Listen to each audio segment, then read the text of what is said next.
Cerita Rakyat Timun Mas. Kisah bermula pada zaman dahulu, hidup seorang janda tua yang tinggal sebatang kara pada sebuah desa setelah suaminya meninggal. Ia bernama Mbok Rondo.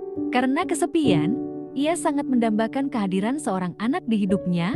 Tak henti-henti Mbok Rondo berdoa agar dapat diberikan seorang anak.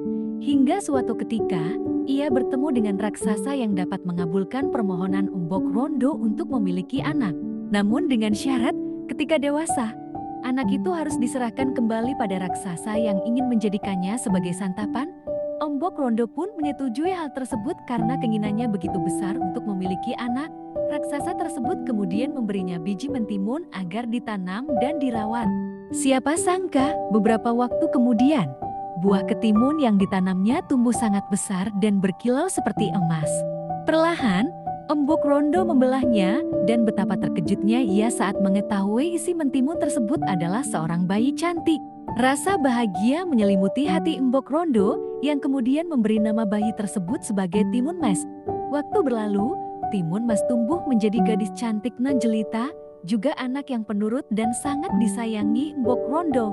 Suatu hari, raksasa datang menagih janjinya. Di tengah ketakutan, Mbok Rondo berhasil mengulur waktu dengan meminta kepada raksasa untuk datang 2 tahun lagi.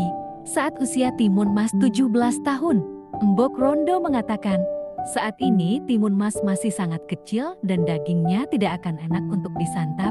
Raksasa pun menyetujuinya karena berpikir hal yang serupa.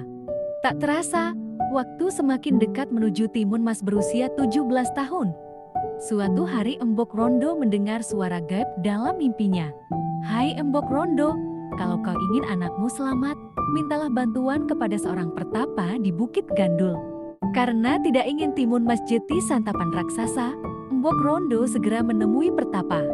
Sang pertapa memberikan 4 bungkusan yang isinya biji timun, jarum, garam, dan terasi. Ia menjelaskan khasiat benda-benda itu kepada Mbok Rondo. Sesampainya di rumah, ia menceritakan rahasianya selama ini kepada Timun Mas. Ia juga memberikan pemberian pertapa itu kepada anak tercintanya itu. Keesokan harinya, raksasa datang untuk menagih janji Mbok Rondo. Mbok Rondo segera menyerahkan bungkusan yang diberi pertapa kepada Timun Mas dan menyuruhnya kabur lewat pintu belakang.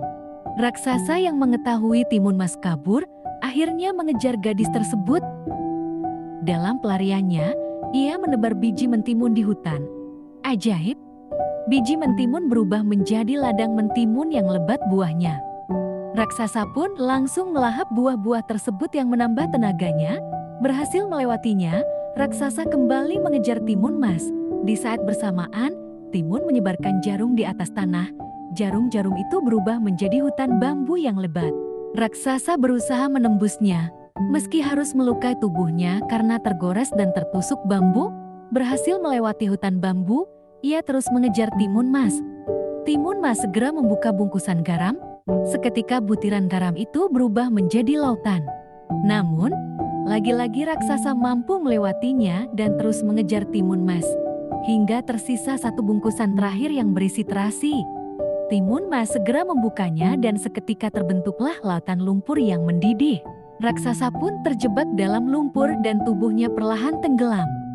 Timun Mas pun merasa lega karena raksasa tersebut akhirnya sirna dan ia bisa kembali ke rumah untuk menemani sang ibu. Akhirnya, Timun sampai ke rumah dengan selamat dan hidup bahagia dengan Mbok Rondo.